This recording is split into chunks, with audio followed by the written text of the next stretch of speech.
नमस्कार जय मां बोली। तुम दिखा करते हो गुलिस्तान डोगरी खबरें दी ते आऊं तुंदे कन्नै प्यार करना। इस वक्त दी जेकर आऊं गल करां तुस दिक्खी सकने आऊं भी सज्जी दी ऐ क्योंकि घरै थमां दफ्तर आंदे आंदे बरखा दी जेह्ड़ी फुहार ही वो इन्नी ज़्यादा ही कि बयान करना काफ़ी ज़्यादा मुश्किल हुआ करता हा मेरे आस्तै भी। इस वेल्ले इत्थै पुज्जी ऐ जेकर आऊं गल करां ते जम्मू शहरा दी इस वक्त जेह्ड़ी हालत है बरखा कन्नै गलियें च पानी भुज्जी चुके दा है। गड्डियां जेह्ड़ियां ओह् सही तरीके कन्नै जेह्ड़ी है अपने गंतव्य च नेईं पुज्जी पा करदियां न। किश दक्ख तुसें गी दस्सने दा अ'ऊं प्रयास है जेह्ड़ा ओह् जरूर करगी। सारें शा पैह्लें तुस एह् दक्ख जेह्ड़े न ओह् जरूर दिक्खो किस चाल्ली कन्नै प्रणाले जेह्ड़े न ओह् बगी पोआ करदे न।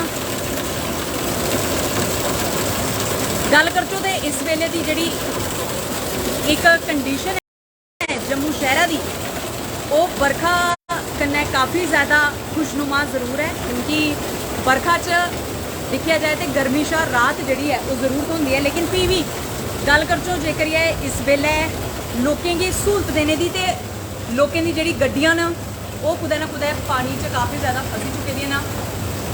शिड़कें की हालत जिहड़ी है वो भी खस्ता है ते मैं कोशिश करा करनी कि तुसें गी लाइव दक्ख जिहड़े ने इस वेले दे दस्सने का प्रयास करा क्योंकि साफ तौर पर तस्वीरां जड़ियां ने वो दर्शा करदियां ना कि जम्मू खित्ते की खास तौर पर गल करचो तो ये सिर्फ पुरानी बाजार की गल नहीं है, परेड इलाके की गल नहीं है।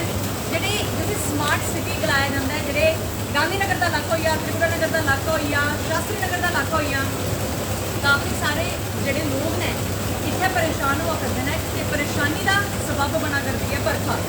क्योंकि एक तो लोगों के घर बत्ती जी है वो भी गैब है तो उहदे परैंत गै लोकें की अपने गंतव्यों पर जाने कितने काफ़ी मशक्कत का जोड़ा सामना है वो भी करना पवा करता है। तुम मेरे पिछे अप्पू गै दिखी सकते हो कि जेड़े बरखा कन्नै जेड़े प्रणाले बगा करते हैं वो ये दर्शा करते हैं कि इस वेले जम्मू च जोड़ा सूरत हाल है वो काफ़ी ज़्यादा तकलीफ च भी है। हालांकि किश लोगों का यह भी गलाना है कि बरखा कन्नै राहत जरूर हुई है, लेकिन फ्ही भी जेकर ये गल करां तो अजें भी किश सिचुएशन ऐसी पनपी चुकी दी है कि बरखा कन्नै जेड़े लोग न वो घरै थमां बाहर नहीं जाई पा करते हैं। ऐसे च रेड़ी फड़ी लाने वाली की जेकर मैं गल करां तो उनके व्यापार पर भी असर है जोड़ा काफ़ी ज़्यादा दिखने को होया है क्योंकि अज उनकी दुकाना जड़ियां ने वो सुनियां रोनियां क्योंकि किसी ग्राहक ने भी उत्थे दस्तक है जी वो नहीं देनी है। तो ऐसे च इन तमाम लोगों की आमदनी पर भी इसका असर है जोड़ा वो दिखने की होया। तो इस वेले आऊँ भी कोशिश की कि तुंदे कन्नै मलाटी करिए तुसें गी दक्ख दस्सने का प्रयास करा।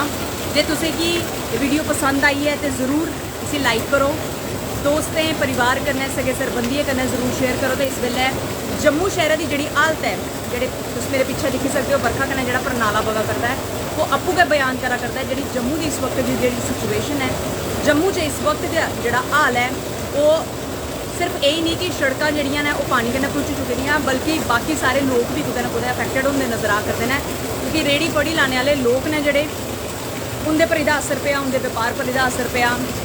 दुकानदार ने जोड़े अज गाहकें उनकी दुकानों पर भी जी है शिरकत नहीं करनी।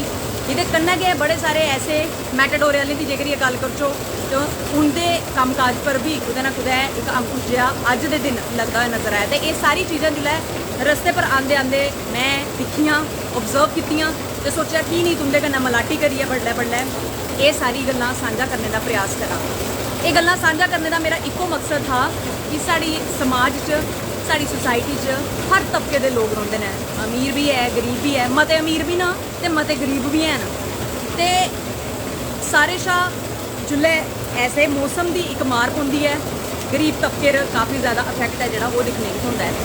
तो गरीब तबके कन्नै कुदै ना कुदै एक हमदर्दी जित्थे सानू सारे की जरूर बनी दी होंदी है उत्थे गै बड़े सारे लोग ऐसे है जोड़े NGO कन्नै सरबंध रखते हैं इस कड़ी च इस प्रयास च जुटे दे कि इन लोगों की मदद की जाए तो लोगों के घर राशन है जोड़ा वो जरूर पहुँचाया जाए।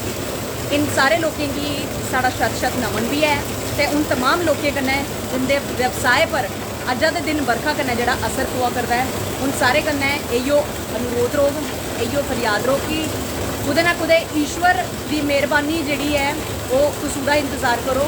जे अज बरखा के माहौल कन्नै तुसें गी किसी किस्म की जी परेशानी हुई है हो सकता कल वो पर ईश्वर जी अपनी एक नज़र है जी जरूर पा तो तुंदे दिन भी जोड़े ना सुहाने हो सकते हैं।